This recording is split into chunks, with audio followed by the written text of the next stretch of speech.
बच्चों, आज से हम क्लास 10 की पढ़ाई स्टार्ट कर रहे हैं।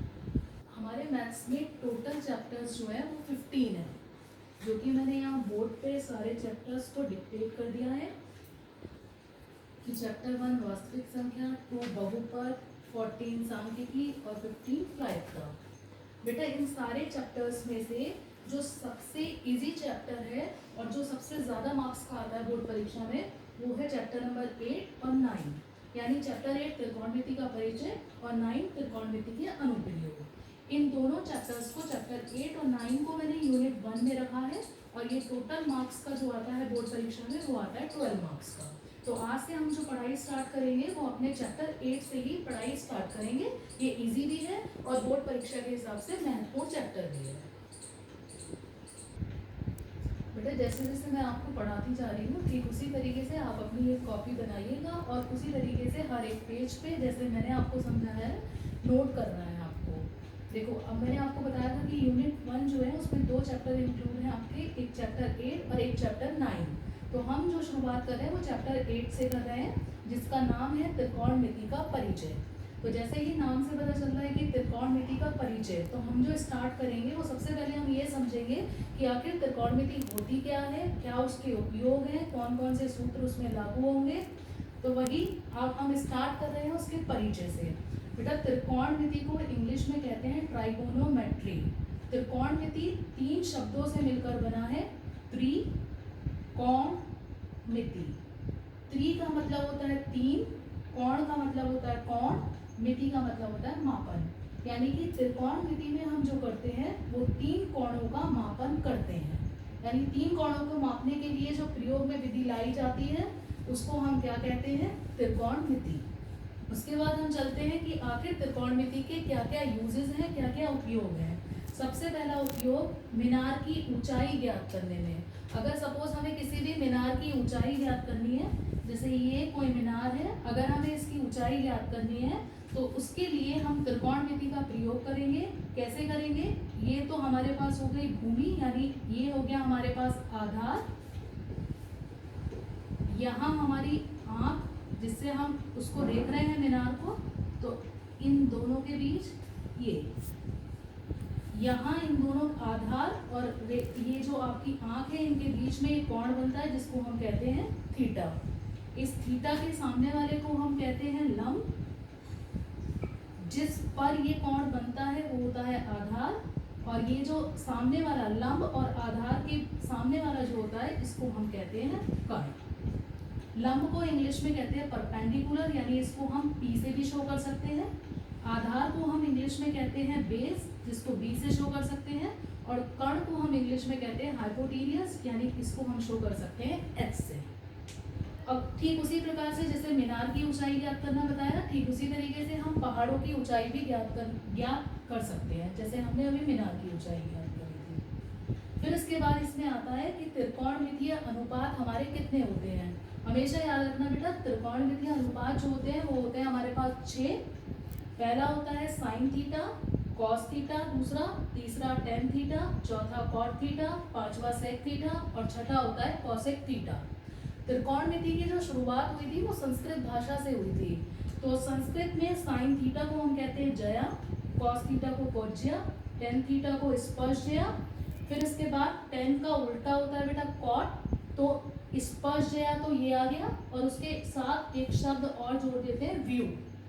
ऐसे ही कॉस का उल्टा होता है सेक, तो कोज्या कोज्या, उसके साथ एक वर्ड और जोड़ दिया व्यू। साइन का उल्टा होता है कॉसेक, साइन को हम कहते हैं जया जया, उसके आगे एक वर्ड और जोड़ दिया हमने व्यू। और हमेशा याद रखना कि त्रिकोणमितीय जो अनुपात होते हैं उनमें साइन, कॉस, टेन इन सबके साथ किसी भी कोण का होना जरूरी होता है, चाहे थीटा हो, अल्फा हो, बीटा हो, लेकिन ये कोण जरूर आएगा। अगर आप खाली लिख के चल रहे हैं साइन, खाली लिख के चल रहे हैं कॉस, तो वो त्रिकोणमितीय अनुपात की श्रेणी में नहीं आता। बेटा, जैसे अभी बताया था मैंने कि त्रिकोणमितीय अनुपात आपके 6 होते हैं। अब इन 6 के भी अपने 6 सूत्र होते हैं, तो उसको याद करने के लिए एक शॉर्ट ट्रिक मैं आपको बता रही हूँ। हमेशा याद रखना, लाल LAL, लाल, कक्का KKA। यहाँ L जो होता है वो लंब होता है, ए जो होता है वो आधार होता है और के जो होता है कर्ण होता है। इस सूत्र की सहायता से ही आप 6 त्रिकोणमितीय अनुपातों के सूत्र अपने आप ही बना सकते हैं। जैसे फॉर एग्जांपल सबसे पहला त्रिकोणमितीय अनुपात मैंने आपको बताया था साइन थीटा, तो साइन थीटा जो होगा वो होगा L/K, यानी लंब बटे कर्ण। फिर दूसरा साइन के बाद बताया था cos A/K, cos theta equal to A/K। फिर बताया था टेन, कॉस के बाद tan L/A, tan theta equal to L/A। फिर मैंने आपको बताया था कि जो कॉट होता है, सेक होता है, कॉसेक होता है, तो कॉट जो होता है वो टेन का उल्टा होता है। टेन यहाँ पे खत्म हुआ तो इसका मतलब कॉट यहाँ आएगा, तो कॉट थीटा इक्वल टू हो जाएगा, उल्टा है तो A/L। फिर उसके बाद ये कॉस था, कॉस के नीचे आएगा आपका सेक क्या हो जाएगा, सेक इक्वल टू हो जाएगा K/A। फिर ये साइन था, साइन के नीचे आएगा कॉसेक, तो कॉसेक थीटा इक्वल टू हो जाएगा K/L। क्लियर हो गया। अब इसमें इसी से हमने एक और सूत्र तैयार किया कि साइन थीटा, मैंने बताया था कि कॉसेक थीटा का उल्टा होता है, तो sine theta equal to one by cosec theta. Cos का उल्टा जो होता है वो सेक होता है, तो cos theta equal to one by sec theta. ऐसे ही कॉट जो होता है वो टेन का उल्टा होता है, तो tan theta equal to one by cot theta. यानी इन्हीं की सहायता से हमारे 3 अन्य सूत्र भी तैयार हो गए हैं। आप इसको ऐसे भी लिख सकते हैं कि cosec theta equal to one by sine theta, sec theta equal to one by cos theta, cot theta equal to one by tan theta. ये त्रिकोणमितीय अनुपातों के सूत्र ज्ञात करने का सबसे आसान तरीका है। ठीक है, एक चीज और यहाँ पे बता देती हूँ, यहाँ लिख देती हूँ कि L हो गया आपका लंब और K हो गया यहाँ पर कर्ण, यानी आपका सूत्र बन गया साइन थीटा बराबर लंब बटे कर्ण। ऐसे ही आप कर सकते हो, A को आधार और K को कर्ण मानकर। अब बेटा हमेशा याद रखना कि ये जो त्रिकोणमिति होती है, मैंने आपको पहले ही बताया था कि त्रिकोणमिति का अर्थ होता है 3 कोणों का मापन, और 3 कोण हमेशा जो आते हैं वो आते हैं त्रिभुज में। त्रिभुज भी हमारे कई तरीके के होते हैं, एक होता है समबाहु त्रिभुज, एक विषमबाहु त्रिभुज, समकोण त्रिभुज।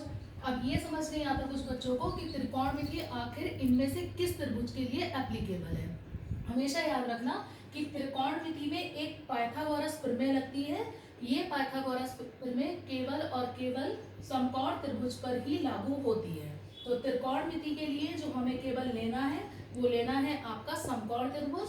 समकोण त्रिभुज उसे कहते हैं जिसका एक कोण 90 डिग्री का होता है। तो पाइथागोरस प्रमेय लागू होगी समकोण त्रिभुज में, और समकोण त्रिभुज का एक कोण होगा 90 डिग्री।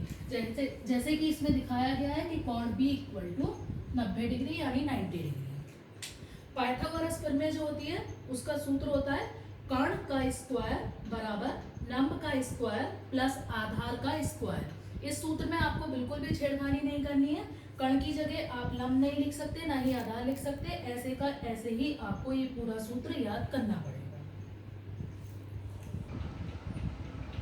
बेटा जैसे अभी हमने पढ़ा था कि पाइथागोरस प्रमेय में हमें 3 चीजों की जरूरत होती है, एक कर्ण की, एक लंब की और एक आधार की। तो अब हम पढ़ेंगे कि कैसे हम पहचानेंगे किसी भी समकोण त्रिभुज को देख के कि कौन सा कर्ण है, कौन सा लंब है और कौन सा आधार है। बहुत सारे बच्चे इसे पहचानने में गलती करते हैं, वो ये सोचते हैं कि ये तो हमारे पास समकोण त्रिभुज दे रखा है, ये हमें दिख रहा है ये आधार होगा, ये दिख रहा है हमें लंब होगा, और जो एक टेढ़ी सी रेखा जा रही है उसको हम कहेंगे कर्ण। जबकि ये विचार बिल्कुल गलत है उनका। इसे कर्ण को, लंब को और आधार को पहचानने के लिए हम सबसे पहले कोण देखते हैं। अब देखो इसमें एक कोण तो 90 डिग्री है, 90 डिग्री के कोण को हमें बिल्कुल नहीं देखना है। 90 डिग्री के कोण के अलावा एक कोण आपको नजर आएगा, चाहे वो थीटा हो, अल्फा हो, बीटा हो, किसी भी रूप में आपका वो कोण हो सकता है। और ये भी हो सकता है कि मान दे रखे हो, जैसे 30 डिग्री, 45 डिग्री, 60 डिग्री, इस तरीके के कोणों के मान को, या इस तरीके के जो दे रखे हो थीटा, अल्फा, बीटा, गामा, उसी से हमें कर्ण की, लंब की और आधार की पहचान करनी है। इस कोण के सामने वाले यानी थीटा के कोण के सामने वाला जो होगा उसको हम हमेशा लंब की श्रेणी में ही रखेंगे। यानी इस कोण थीटा के सामने का जो है हमारे पास वो लंब है आपका AB। अब दूसरा, ये जो कोण जिस पर बनता है, यानी ये कोण इस रेखा पर बनना है, BC रेखा पर, तो इसको हम कह के चलेंगे हमेशा आधार। और लंब और आधार के बाद जो तीसरी भुजा बचती है उसको हम हमेशा कहते हैं कर्ण। पहले भी बताया था कि लंब को परपेंडिकुलर, आधार को बेस यानी बी से भी प्रदर्शित कर सकते हैं, और कर्ण को इंग्लिश में हाइपोटेनियस यानी कि एस से भी हम इसको प्रदर्शित कर सकते हैं। अब एक और दूसरे उदाहरण के द्वारा मैं आपको समझाऊंगी कि कैसे कर्ण, लंब और आधार को पहचाना जा सकता है। अब बेटा देखो, यहाँ पर ये त्रिभुज है हमारे पास, समकोण त्रिभुज है, क्योंकि इसका एक कोण 90 डिग्री है। इस 90 डिग्री के कोण को हमें नहीं देखना है, हमें इसके अलावा जो कोण बनना है उसको देखना है। यहाँ पर हमारे पास एक कोण थीटा बनना है, और वो किस पर बनना है, कोण ए पर बनना है हमारा थीटा। अब मैंने आपको बताया था कि इसी के अनुसार आपको कर्ण, लंब, आधार देखना है। इस कोण के ठीक सामने, इस कोण के ठीक सामने मुझे एक भुजा नजर आ रही है बीसी, सीबी, तो इसे हम कहेंगे लंब। अब ये जो कोण है वो मुझे नजर आ रहा है कि ये रेखा ए बी पर बनना है, तो यानी कि ये हमारे पास होगा आधार। अब आपको दिख रहा है कि इन दोनों के अलावा भी एक तीसरी रेखा आपको नजर आ रही है एसी, जिसको हम किसकी श्रेणी में रखेंगे, कर्ण की श्रेणी में रखेंगे। इन सबको ही मानकर मैंने एक चीज निकाली थी कि जैसे अभी आपको बताया था कि त्रिकोणमितीय अनुपात होता है साइन थीटा। साइन थीटा का सूत्र अभी बताया था लाल कक्का से, L/K। L मतलब लंब, K मतलब कर्ण। लंब जो है इस त्रिभुज के अनुसार जो लंब है वो है हमारे पास रेखा AB, तो लंब की जगह रख दिया AB, और कर्ण है हमारे पास रेखा AC, उसकी जगह हमने रख दिया AC। ठीक इसी प्रकार से अगर इस समकोण त्रिभुज की बात की जाए तो हम त्रिकोणमितीय अनुपात cos थीटा कैसे निकाल सकते हैं। cos थीटा का सूत्र अभी बताया था शॉर्ट ट्रिक से, लाल कक्का से, A/K। A मतलब आधार और K मतलब कर्ण। आधार आपका क्या है, आधार है आपका AB, तो आधार की जगह रख दिया AB, और कर्ण आपका क्या है AC, और कर्ण की जगह आपका रख दिया AC। ठीक इसी प्रकार से आप कर्ण, लंब, आधार को पहचान सकते हैं किसी भी समकोण त्रिभुज में। इसके बाद नेक्स्ट आता है हमारे पास त्रिकोणमितीय सर्व समीकरणाएं। बेटा त्रिकोणमितीय सर्व समीकरणाएं जो होती है वो हमेशा 3 होती हैं। पहली होती है sine square theta plus cos square theta equal to 1। दूसरी होती है sec square theta equal to 1 plus tan square theta, और तीसरी होती है cosec square theta equal to 1 plus cot square theta. इसको आपको ऐसे ही याद करना है जिस तरीके से ये लिखी होती है। आप सेक की जगह टेन नहीं कर सकते, कॉट की जगह सेक नहीं कर सकते, आपको ऐसे ही याद रखना है।